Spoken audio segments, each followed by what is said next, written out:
भाई आप पार्टी का नेतृत्व अगर आपके हाथ में है तो फिर जवाबदेही आपकी होगी। आप कल ये नहीं कह सकते कि सीनियर लीडर्स ने मुझे सपोर्ट नहीं किया। आप ये नहीं कह सकते कि मैंने जिन पर भरोसा किया उन्होंने मुझे माफ कर दिया। भाई ये जो जो लोग थे, चाहे वो सचिन पायलट हो, चाहे वो मुरली देवड़ा हो, चाहे वो तमाम बड़े बड़े जितिन प्रसाद हो, इनकी राजनीतिक हैसियत है क्या? ज्योतिरादित्य सिंधिया की हैसियत है क्या? बाप के नाम पर इन्होंने राजनीति की, अपने बल पर तो राजनीति कभी की नहीं, कभी सड़क पर जाकर उतरे तो है नहीं। तो अगर ऐसे लोगों में भरोसा किया तो जाहिर सी बात है उसका नुकसान तो होना पड़े। प्रबोध कृष्ण जी, आज की तारीख में कांग्रेस पार्टी कहां खड़ी है? क्या राहुल गांधी के साथ आने के लिए वो तैयार है, या तमाम G23 के बड़े नेताओं को जब तक बाहर का रास्ता नहीं दिखा दिया जाएगा तब तक कांग्रेस पार्टी खड़ी नहीं हो सकती? देखिए आशुतोष जी, सारे हमले हमारी पार्टी पे हो रहे हैं और मेरा कर्तव्य भी है कि मैं एक सही तरह से उसको डिफेंड भी करूं और दूसरा एक ईमानदारी से विश्लेषण करूं, क्योंकि ये आशुतोष का शो है, कोई गोदी मीडिया का, न्यूज चैनल का कोई डिबेट शो नहीं है। दो बातें। पहली बात, कांग्रेस पार्टी के कुछ नेता चाहते हैं कि कांग्रेस का अध्यक्ष गांधी फैमिली से अलग का बनाया जाए और कुछ लोग चाहते हैं कि गांधी फैमिली का ही अध्यक्ष हो। राहुल गांधी जी निसंदेह उन्होंने पूरी शिद्दत के साथ, पूरी मेहनत के साथ कांग्रेस को मजबूत करने का एक संकल्प लिया और उन्होंने वो मेहनत की। उसमें मध्य प्रदेश, छत्तीसगढ़ और राजस्थान, पंजाब सब हमने बीजेपी से छीना। उसके बाद जब 19 में चुनाव हारे तो राहुल गांधी जी पहले ऐसे नेता थे इस देश के जिन्होंने नैतिक दायित्वों का निर्वहन करते हुए अपने पद से इस्तीफा दिया। हालांकि उस इस्तीफा देने की आलोचना भी हुई, लोगों ने कहा कि साहब ये मैदान छोड़ना है, लेकिन चुनाव समाजवादी पार्टी भी हारी थी, चुनाव बहुजन समाज पार्टी भी हारी थी, चुनाव टीएमसी भी हारी थी लोकसभा में, लेकिन चुनाव शरद पवार की पार्टी भी हारी थी। सारी पार्टियां चुनाव हारी थी, लेकिन किसी भी उनकी पार्टियों के अध्यक्ष ने इस्तीफा नहीं दिया। नंबर 1, तो राहुल गांधी के इस फैसले को अप्रिशिएट किया जाना चाहिए था, लेकिन उल्टा उनको क्रिटिसाइज किया गया। कांग्रेस पार्टी की वर्किंग कमेटी इस पाप के बोझ से बच नहीं सकती है। राहुल गांधी को नॉन सीरियस और राहुल गांधी के कैरेक्टर असैसिनेशन का जो षड्यंत्र बीजेपी और खास तौर से नरेंद्र मोदी और उनकी जो टीम ने किया, वो तो बराबर उन पर इल्जाम दिया जा सकता, लेकिन कांग्रेस के वर्किंग कमेटी को भी मुक्त नहीं किया जा सकता, क्योंकि जब राहुल गांधी ने इस्तीफा दे दिया था, इस्तीफा देते वक्त ये कहा था कि मैं अध्यक्ष नहीं बनूंगा, मैं अध्यक्ष नहीं बनूंगा के साथ साथ ये भी कहा था मेरे परिवार का किसी भी व्यक्ति का नाम मत लो। इसका मतलब उन्होंने साफ कहा था कि नॉन गांधीयन अध्यक्ष बना दो।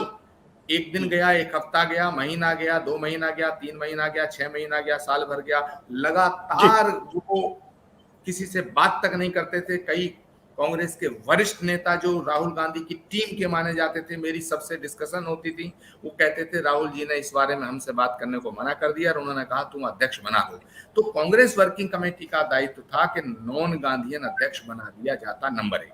नंबर 2, उसमें बहुत से देश के कांग्रेस के कार्यकर्ताओं की भावना थी कि अगर राहुल जी अध्यक्ष नहीं बनते हैं तो प्रियंका गांधी को अध्यक्ष बनाया जाए।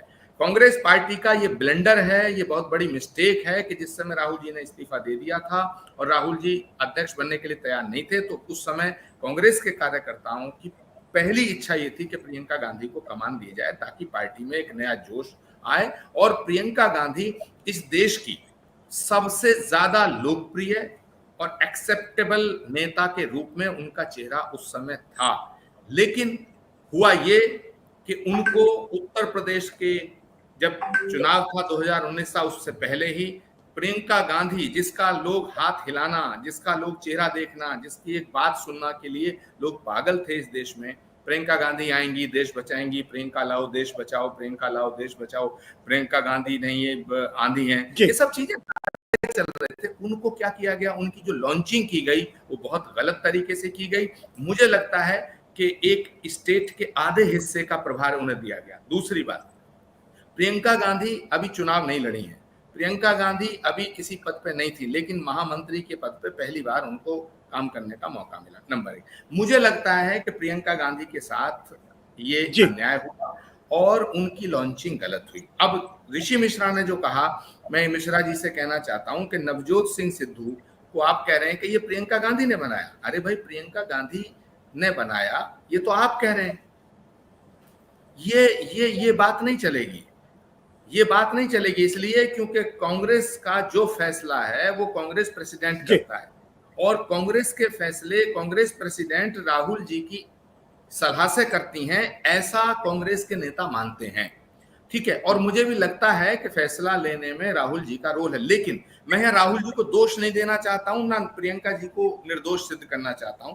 मेरा मतलब ये नहीं है, मैं साफ कहना चाहता हूं, एक तबका है जो ये चाहता है कि कांग्रेस की अध्यक्षता, कांग्रेस की लीडरशिप गांधी फैमिली से अलग हटे।